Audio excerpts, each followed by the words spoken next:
Good morning, dear friends. Here we are for another study of the book Right Path by the Spirit Emmanuel through the mediumship of Francisco Candido Xavier. Good morning. We are here live with you on Tuesday mornings at 8 a.m. Eastern Standard Time. And today's chapter is titled Spiritual Poverty. Last chapter, we were talking about friendly money and how the physical aspects of money, when used well, and the resources that God has granted us allow us to do so much good in the world. Today we're going to talking about spiritual poverty versus physical poverty. And these chapters are such a blessing for all of us. There's so much good content in it. And we thank Emmanuel, whatever he is, and we thank Chico Xavier, whatever he is, so that we today, this morning, we can be connected with them in mind and spirit, because every time we read a book, we are connecting with that author. So I'm very happy that we can be together this morning, nourishing our souls and connected with the good spirits such as Emmanuel and Francisco Candido Xavier. Our deep gratitude to them. And this chapter is titled Spiritual Poverty. And as always, we're going to read most of it with you. And then at the end, we will bring some parts of the chapter and reflect on them together. Shall we? Spiritual Poverty, chapter 31, is the book is Right Path. Emmanuel says, you may believe that you have nothing to contribute towards the tasks of good. However, think of those whose trials have been added to due to the result of extreme anguish and whose sufferings you may diminish through the multiplication of your loving gestures. Not only that, put yourself honestly in their place. If you were the patient left unattended for hours, which joy would you receive? The 15 minutes of company and affection that someone could offer you, sharing with you some of their time. If you were in the position of the unhappy obsessed, with what comfort would you receive the slight instructions of a companion who would highlight a humble part of his or her knowledge in order to meet your need of peace and guidance? On this subject, alongside the material poverty, let us consider the other, spiritual poverty, to verify that the division of understanding and goodness is a resource to be applied incessantly in the accounting of life. Reflect on those who were deceived by fortune without working for it, and slipped into boredom, sometimes buying at the price of idleness and recklessness a gold card that indicates their presence in a psychiatric hospital. Think of the misery of maladjusted children that develop to the world between revolt and discouragement, and reflect on those other comrades of humanity who fall daily in frustration while educated and wealthy annihilate with the excesses of alcohol and drug abuses the best possibilities of a promising reincarnation. We commonly admit that, strictly speaking, the work of assistant is only work attributable to the administrative forces of an official camp, through the conjugation of gigantic sums that suppresses the immediate needs and demands of the body.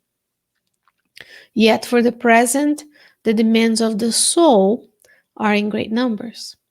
Despair, affliction, disenchantment, rebellion, hatred, imbalance, obsession, and madness are evils that not always financial support can rescue. For the elimination of the poverty of spirit or spiritual poverty, essentially there is only one remedy: love. However, in order for love to be transferred through blessing from one creature to another, It's imperative that we learn to share the infinite riches of the heart with one another. Isn't that beautiful? Short, concise is actually one of the longest chapters we've done so far. So let's break down. Do you feel materially or spiritually poor? Are we going by our days with the mindset that we don't have enough? Because if we do what the Gospel according to Spiritism teaches us in chapters 27 and 28, which is about prayer, and if we go about praising, thanks, and asking God for the things that you and I need, we would be surprised if we count our blessings, how much you and I have in our daily lives. How much the people who came before us have done in order for you and I to enjoy the benefits and the comforts that we have right now. So Emmanuel will say, you may believe that you have nothing to contribute towards the tasks of good. Do we sometimes feel like we don't have enough, even for our own needs, so that we can't contribute to the tasks of good? Or are we always going about thinking we can do everything we can? Right? So life has its ups and downs, and sometimes we feel, based on our circumstances, we can't contribute. Is that true? Emmanuel is reminding us no. He's saying, think of the trials, the extreme anguish, and the sufferings you may diminish with the multiplication of your loving gestures. He reminding us, and he continues saying, put yourself honestly in their place. He's calling us towards compassion and empathy. If we were the ones whose trials have caused us extreme anguish and suffering, wouldn't we want someone to go around multiplying their love and gestures towards us? Probably we would, right? He says here, if you were the patient left unattended for hours, with what joy would you receive the 15 minutes of companion? So let's look at the patient unattended for hours. As we are going through the COVID-19, we're seeing the situations unfolding in terms of nursing homes, rehabilitation places, and regular hospitals. With the amount of work nurses and therapists have to do, they may not be able to get to everyone the entire time. So if you were the patient in a hospital, the patient at home, in a nursing home, wouldn't you be joyful if someone spent 15 minutes of their time with you? He says here, alongside material poverty, consider the other, spiritual poverty, and verify the division of understanding and goodness is a resource to be applied incessantly in the accounting of life, to counterbalance material poverty and spiritual poverty. He's saying understanding and goodness is a resource. Even if we're not in a financial condition to give to others to alleviate the immediate needs of the body, as he says at the end, we can still use the loving gestures in our daily lives. We can multiply those loving gestures. So if you were the ones in the fringes, at the margins, those who do invisible work, those who are homeless, the ones who clean our buildings at work, the ones who remove the trash from the streets, that is invisible work that is much needed in society, yet we may not necessarily acknowledge it. So go ahead and multiply your loving gestures towards those who are less visible and do very important work. Because sometimes giving the money to the homeless is very important. Not sometimes, it's always important to fulfill the needs of those who don't have. However, if you don't have the money to give, ask in their name, what got them into that situation, volunteer your time with a not-for-profit organization. The cashier at the grocery store is going through so much stress trying to stay safe, and so many customers coming by, and we all have our agendas. Stop and read their name tag. Talk to them.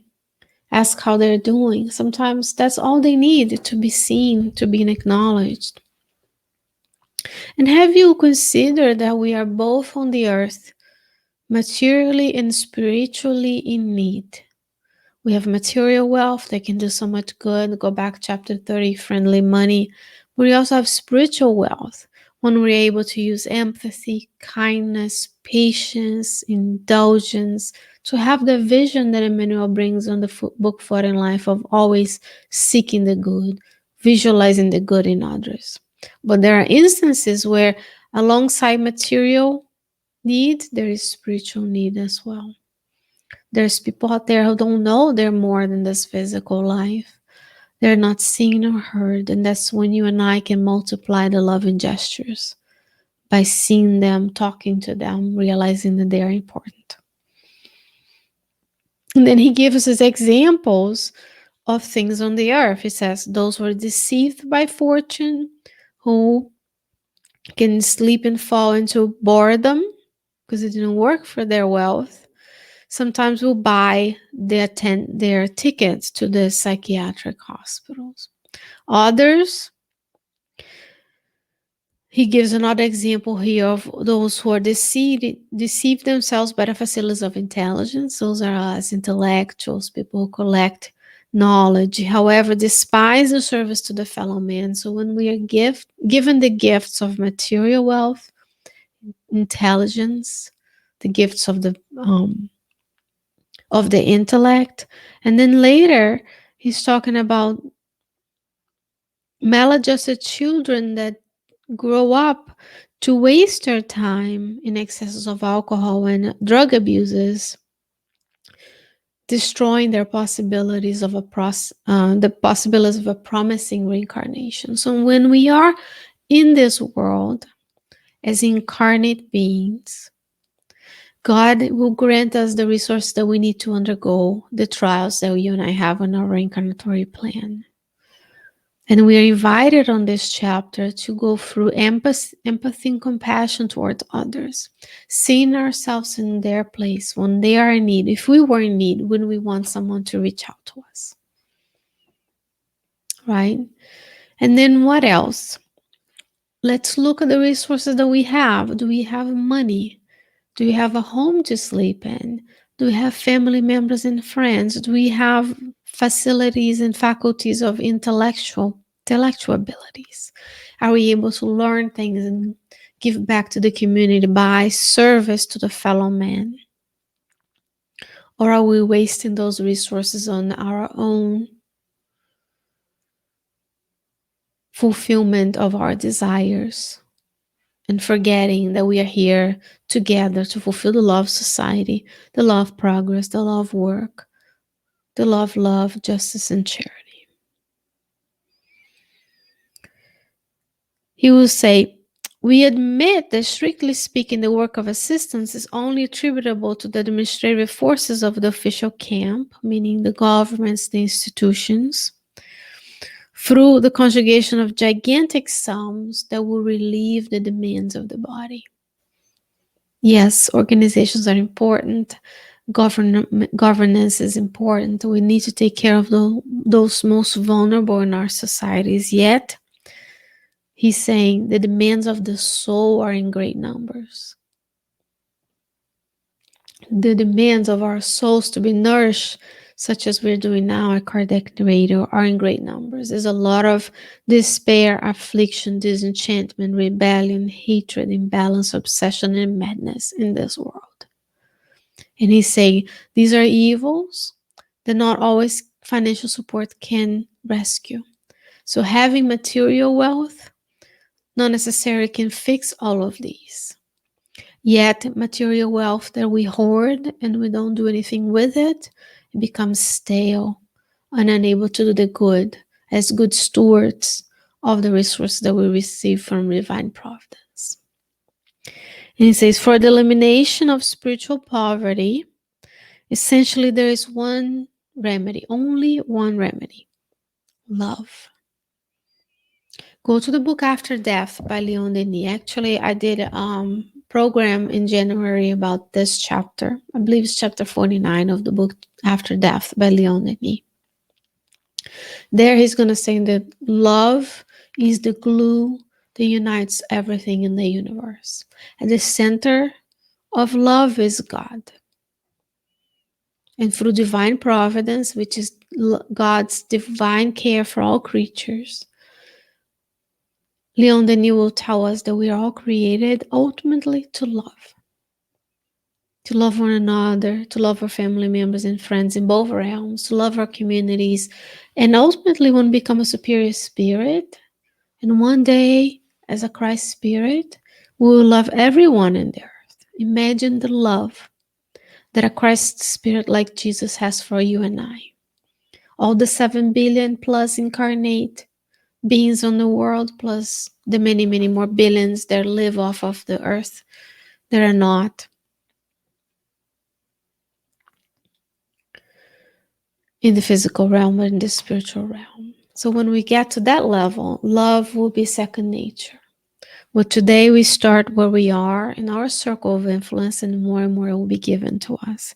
And it says, in order for love to be transferred for blessing from one creature to another creature, from creature to creature, it's imperative that we learn to share the infinite riches of the heart with one another.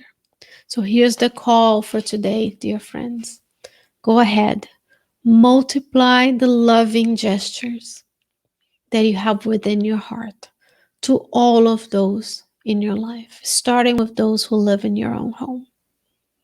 And then, little by little, make a commitment to expand your circle of influence to the point that you're driving, all of the drivers around you are worthy of your love, because they're also children of God. Where you naturally sit on your car and you bless every single one person who made it possible for you to drive that vehicle, or who paved the roads, who created the semaphores and the rules, that built the house you live in, who care for the children in school, the grocery store, people who are working on the front lines. When they expand and you walk around, instead of focusing on the demands of the things that are not important, such as we all walk as zombies looking at our cell phones these days, as you can have this expanded heart love for everyone.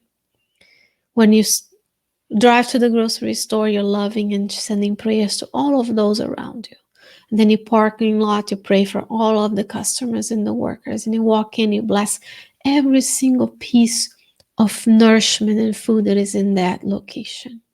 When we didn't have to work to put it in there, we can just go get it in exchange for payment. So each and every day, there's so many ways. I gave you simple examples where we will not fall into the trap of feeling that we don't have enough, that we cannot give. Because every time you put yourself in someone else's shoes, you would see the benefit of that loving gestures being released back to you. Isn't that a beautiful teaching for this Tuesday morning? And even if you're watching this on demand another day, this chapter is self-contained. Each and every chapter is a teaching in and of itself. And together we will read and discuss the entire book. And then hopefully with the teachings that this book has in each and every chapter, we'll find the right path, the correct path towards becoming a better person in this lifetime and many, many lives to come. Go there, be in the world, but not of this world. Be a multidimensional being where you see everyone and everything as an extension of God's love in the universe. I hope that you can go and multiply the loving gestures that are at your hand, at your disposal, with the abilities that you have developed through your lifetimes, including this one. And then we can balance providing help and relief in the material and in the spiritual together. Those are my wishes for your Tuesday morning. And dear friends, I hope that you can join me again next Tuesday at 8 a.m. Eastern Standard Time or you can join me on demand on our many playlists, both on Facebook and YouTube. And until then, go multiply the love that lives inside of you. Many, many blessings. Stay safe. Stay well.